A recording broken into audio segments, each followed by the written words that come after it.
Hi, this is Sandoval. Today we're going to be talking about estimating future water demand using population and water use per capita.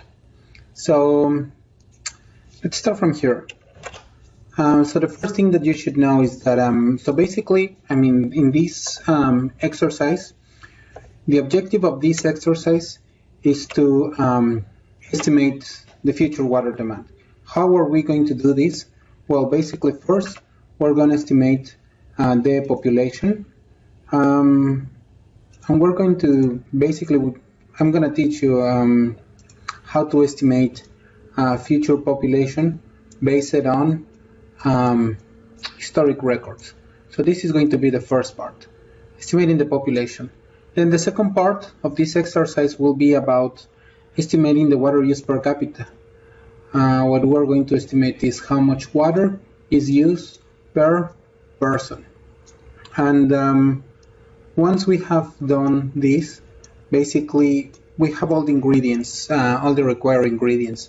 So if we multiply the population times the water use per capita, where we are going to obtain is the future water demand. Okay, so this is pretty much the overall objective of this exercise. Okay, now when you are you're gonna receive two files. You're gonna be working with two files. So these two files are exercise 1 data and exercise 1 population and water demand. So here is the exercise 1 data, and here is the Word file for the description of this exercise. So right now I'm going to call it, I'm going to save this one as exercise 1 data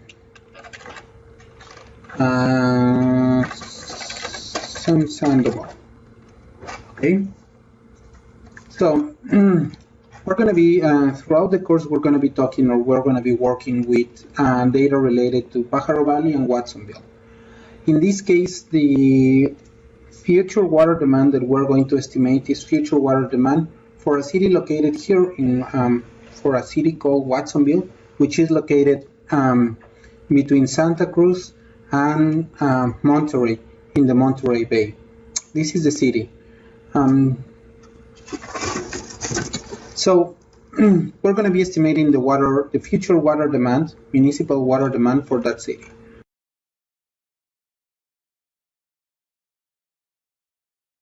How are we going to do this? Basically, what we will be doing is, let's start from here. This is data from the census since 1860 up to 2010 of what has been the population in this city. Let's start by creating a chart. So select these two columns, go here, and then what we're going to do is to create here in a scatter plot. Okay, so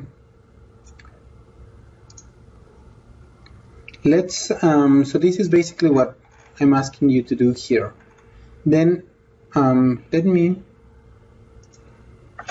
delete this one, and what I'm going to do is to, okay, so here actually I can actually, okay, let's add a name for this chart. So for series 1 here, gonna put the series name that is going to be population. Okay, now once we're here,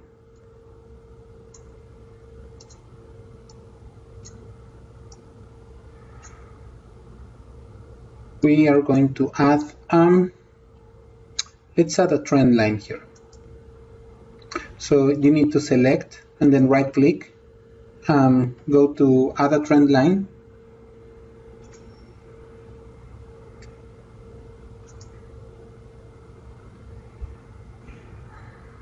let's just here add. The previous one that I just did was add data labels, but we don't want that. We want add a trend line, and then go here, and you can see that there are many different trend lines that you can fit. So look, this is exponential. We can actually ask them to display this, the equation chart and the R-square value. So this is for exponential, linear, logarithmic, polynomial, power. Notice that power has the closest R-square value to 1. So this is 0.965. This was 963. So let's choose this one, power. Okay. So once we have done that, we're just going to, because we cannot see, the full equation, what I'm going to do is here, format of the trend, aligned label. I'm going to go here and select scientific with 4 decimal places, and it should look something like this one that you're going to be seeing here. So as you can see, these are the same, and this one and this. Okay, so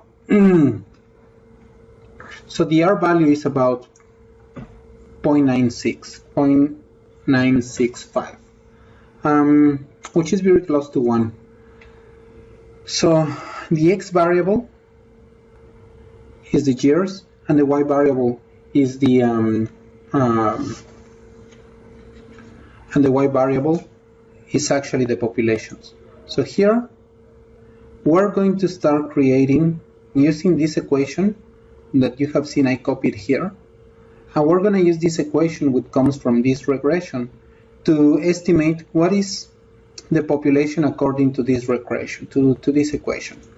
So in this case it's going to be, I'm going to type equal, open a parenthesis, 2.6401 times 10. This symbol you can obtain it by pressing Shift and 6. Then open another one to the minus 175, close the parentheses, times A6.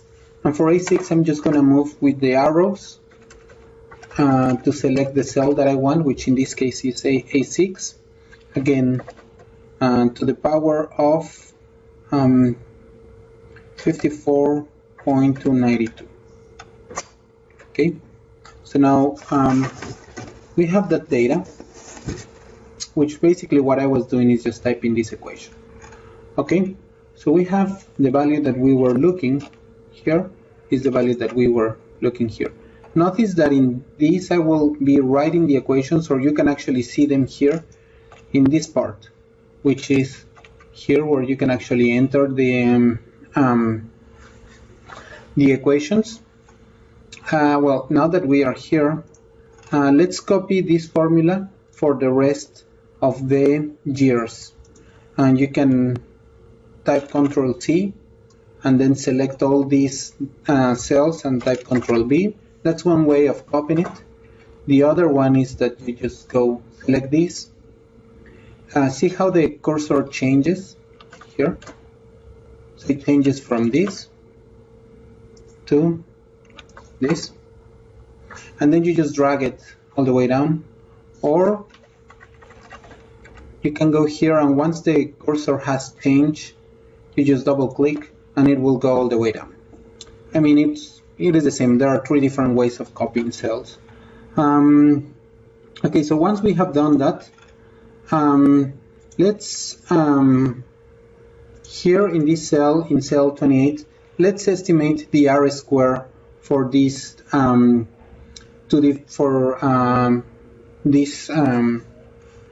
these two series. What is the R-square? Well, it's the coefficient of correlation. And what does that? Well, this coefficient of correlation basically it helps us to measure the strength of the association between two continuous or two variables. How close they are one to the other. That is, I mean, that's one way of actually estimating how good a regression is compared to how these two series are close to each other. As you can see, this line represents the regression and the points represent the actual population here. What we want to know is in a scale, well, how close they relate. The closer to one, the best. R can be this value. This one here, R squared, varies from pretty much -1, which it means that the two of them behave completely in the opposite way, to 0, where actually there is no correlation, no agreement between these two, to 1, which it will be a perfect correlation. The Pearson's R is also called the linear correlation coefficient, and basically measures the linear association between these two variables, how close they are. So in this case, let's type equal RSQ, and then we're going to select the last years, B, since 1970, for the population, that is the historic population, and how well this one compares to the one that we are estimating using our formula.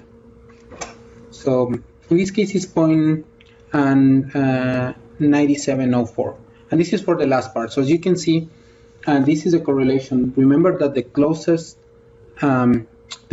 to 1, the better. So well, okay, we have done this. Now let's do the following. Let's copy this and so this is one way of estimating the population. Now let me show you using a power correlation. Now I'm going to use a linear correlation. And basically what I'm going to do is the following. So I copy the previous, I just simply copy, Control-C, and then paste it here. And then what I'm going to do is to actually just try to take a closer look since 1970. So the first thing is that I'm going to, here, I'm going to go only from 1970. So now we have this. So I just now selected from 1970 to 2010. And then the other thing that I'm going to do is just change this. Instead of being power, I'm gonna make it linear. Okay. So now we are here. As you can see here, this equation that we're seeing here, this regression equation to estimate using a linear regression, it's the one that we were that I was asking you here. Now, notice that in this case the correlation coefficient is 0.9915, which is actually greater than this one.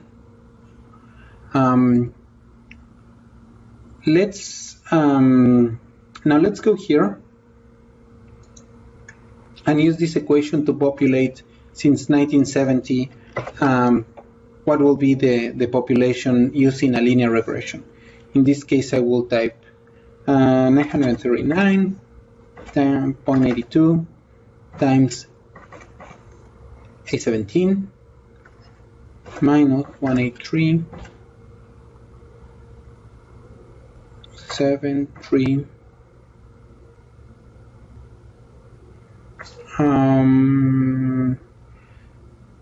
06.8. I'm just double checking this. Good. Okay. I'm going to do the same. I'm actually going to copy all of this for the rest of the time. So you can see the value that we were looking in the exercise here are the same values that we were asking here. I'm going to do the same. Actually, as you can see, I'm going to estimate also the correlation coefficient here in this cell, D28. How I can do? Well, equal RSQ, and what I want to know is what are these knowns, and then how do they relate with this? Again, what we were thinking is that, or what I was mentioning you is that, look, the R square, how well they correlate, this is a little bit larger or closer to 1 than this one. Now, I would like to plot in one, I will plot just all the historic data since 1970, and it's going to be this time series. I'm going to plot the using this whole period. I'm going to use this regression, and I'm going to use only this, the one that we just estimated as a linear regression. Okay.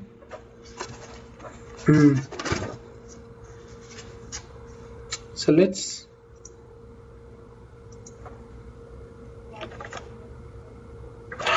do the following.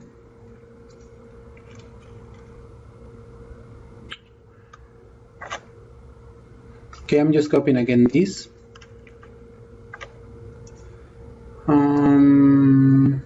Okay.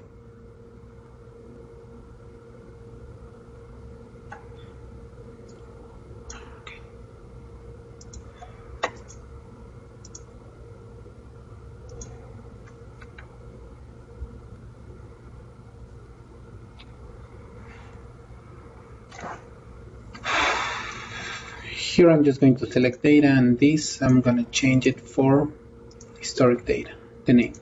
Okay. Then I'm going to add another one that it's going to be called whole period. The X values will be the years, and the Y values going to be the population. I'm going to start since 1970. Then I'm going to add another one that is going to be called 1970 2000. Again, the same X values. And then these are the Y values. Okay, so now we have here the three series that we were looking. Of course, this one doesn't look quite the same, but let's try it. Okay, so for this one, I'm just going to select it, right click, and then do format of the data series. Here in the marker options, I will change it to built-in, and then the triangle. So you can see that now the triangle has changed. I'm going to keep it here as 6 or 7. Then, oh, yeah, this is for the whole period. This one that is here, this is the 1970. So here I'm going to select the one that is circular. I'm gonna select no fill, and the marker line color I will select black. Okay, so now this one looks a little bit more like that. Marker options I will keep it as 8. And finally, I'm going to try to select the one that is the historic data. As you can see here, it may be a problem. So basically what you can do here, when you cannot see, I can actually not select this one. So we can go here to marker options and we can make it small enough. So when I'm here, I can select the other one. A different way of doing this. So you can select, but it's going to be a little bit difficult. Select one, and then with the arrows, move up or down. And you see that moving the arrows up and down, I'm actually switching the chart, the time series data that I'm selecting. Once I have selected this, I just right click and say format of the data series. Here in marker options, I will go to circular, marker fill, solid, and I will add black. Marker line color, no line. And then for this one, I will make it a little bit larger.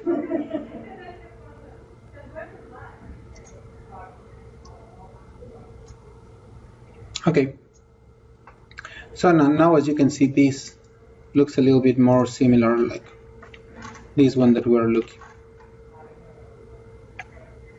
If we actually here add the trend, the linear, and then here I just edit this line in the line style using,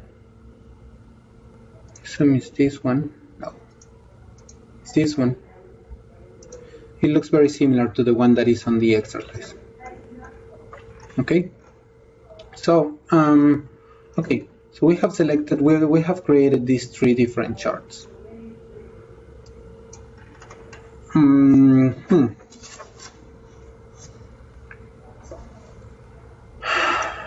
Once you have created this, these are the questions. Okay, to be turned in. A, the chart with the three data sets plotted. So you need to copy this one.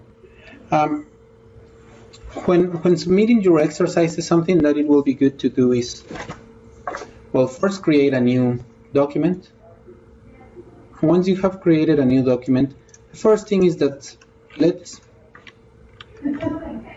do this. Let's start with your name. So what I did is just here double click in the header and say name, and in this case is my name. And here, with just by clicking tab, I will go here and add the name of the class, ESM 121 Water Science and Management. Here I'll add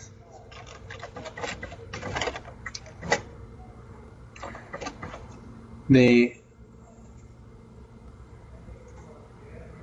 number of the exercise, and then here just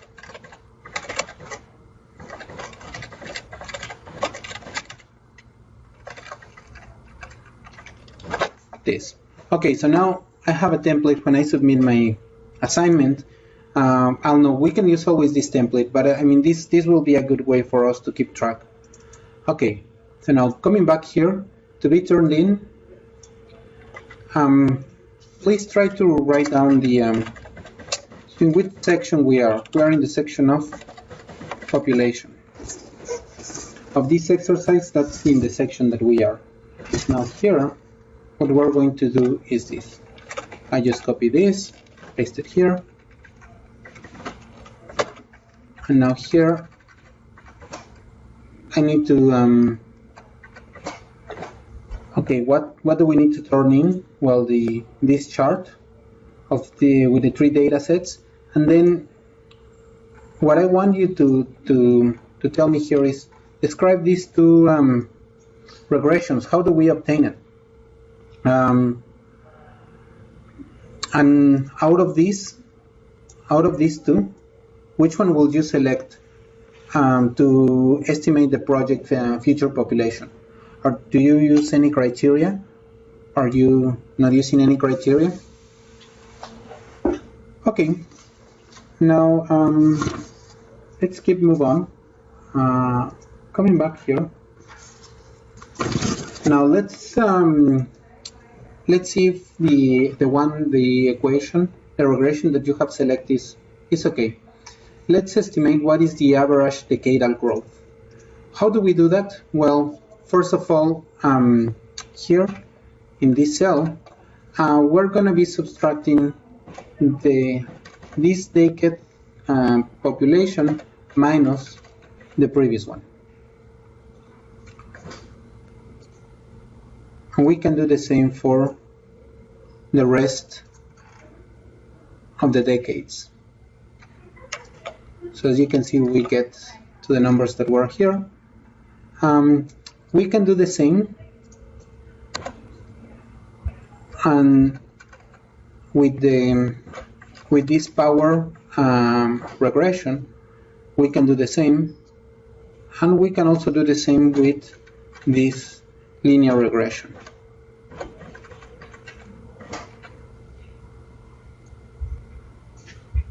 Okay.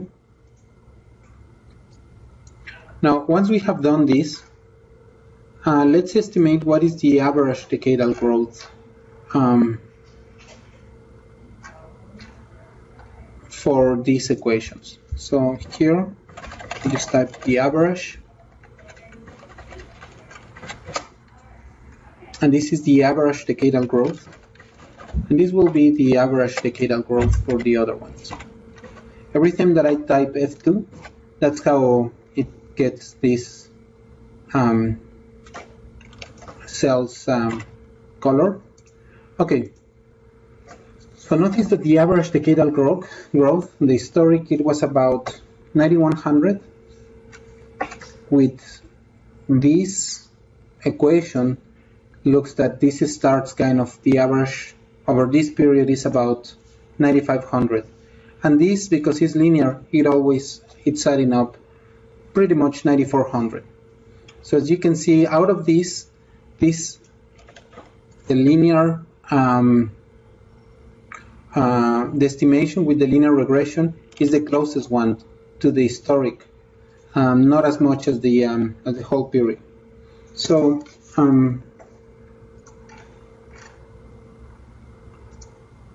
here we have this part. So to be turned in here. Discuss the average decadal growth in Watsonville. Why the average decadal growth is linear.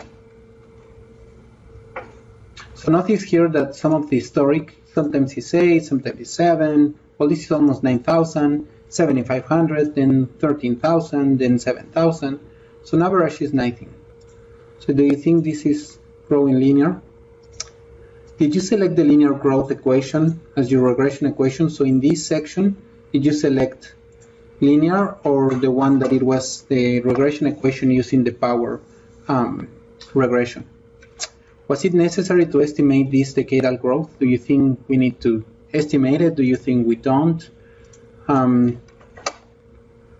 If we estimate, once we have estimated this decadal growth, how does that calculation help you to support your decision in selecting either this regression equation or this regression equation? Did you make a more informed decision once you have known what is the average decadal growth or not?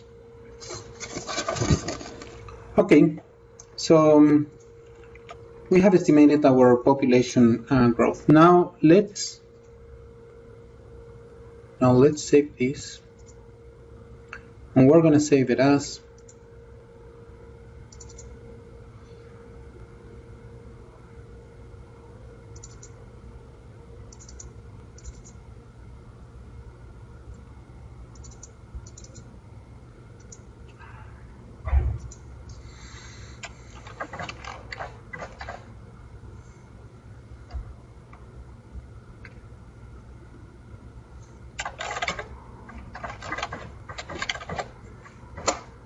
okay.